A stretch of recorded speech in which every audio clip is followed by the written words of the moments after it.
Welcome to Ultimate Orlando Clicks. I am your host Kevin, and this week we start at Epcot. We're in Innoventions. As you can see, one of the TV screens is missing because it turns out that the TV smashing hammer has actually smashed a television. So I wasn't there to witness it, but this is the aftermath.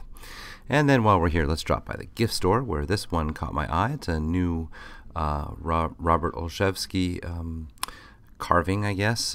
It's a new sculpture, and it's relatively small but highly detailed, as you can see, $85. So the automated ticket vending machines are gone from the TTC at the Magic Kingdom. And that's because they dispensed paper cards, and of course now everything has RFID. It's more of a plastic. A look at the Poly Overwater bungalows coming along nicely. Many of them are starting to be painted. And then the Resort Launch Station, which has still missing its top. So it's not so scary Halloween party time at the Magic Kingdom, and so we've got the fall decorations up. There are pumpkins everywhere. In some cases, the pumpkins are returning in terms of design, but new in terms of what has actually been fabricated. So I think these are new, newly created. It's obviously a very profitable party for the Magic Kingdom and for Disney, so they keep bringing it back and plussing it whenever they can, adding the statues around as needed, and little pumpkin touches like this one at Sleepy Hollow Refreshments, and the popcorn bucket, Mickey as the dancing skeleton. We happened to be there in the morning time just after the trolley show was going on. I had not previously seen what they do when they put these rubber stoppers back in to make the track area more safe for people and for strollers. It turns out they pull out around a large wagon, so that was just new for me, not probably anything new that they're doing. This is new, however, this sign pointing to both Standby and FastPass Plus at the Haunted Mansion.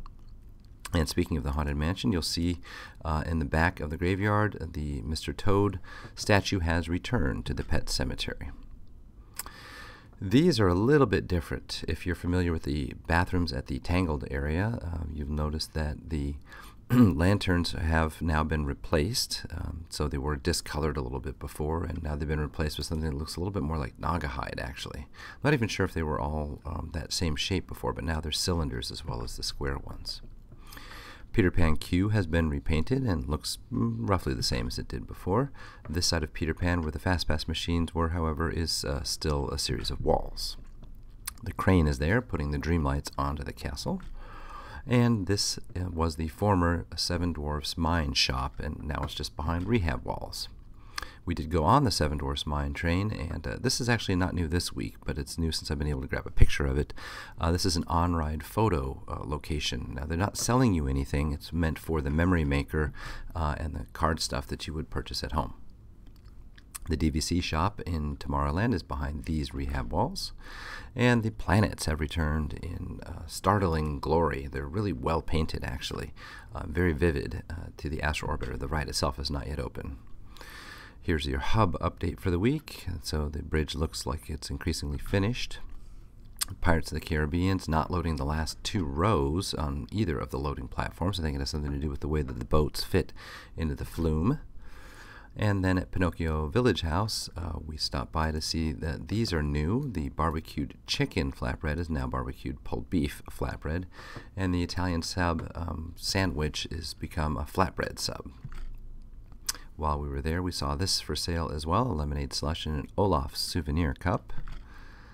And the PhilharMagic A-frame was out saying that they were closed. I think they were having technical difficulties at the time we stopped by. Okay, where in Walt Disney World was this? It's our usual game, and this was the challenge last time. And I did see a couple of correct guesses. This was the Epcot 25 pavilion, not pavilion, a museum really. It was in Innoventions West. And it's kind of behind Club Cool. It's actually on the stuff on the walls, at least, is still there. It's just boarded up, and they don't use it anymore as a museum. So here is the next question. Once again, I'll not give you any clues. You just decide where in Walt Disney World this was, and we'll let you know next time if you're right. There is something new to say this time on our little goodbye screen. We have published the 2nd edition of the Walt Disney World Hidden History book.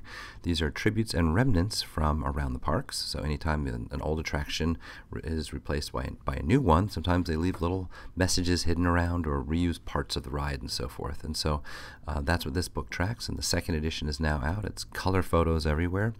The softcover edition is on sale for something like $17 on Amazon these days. and it's 141 pages long, and so it's large format as well. It's 8 by 10 inches, and so it's a much bigger book with quite a lot of these hidden history details sketched out in a photo of every one of them. So have a look at Amazon if you get a chance, and thanks for stopping by. We'll catch you next time.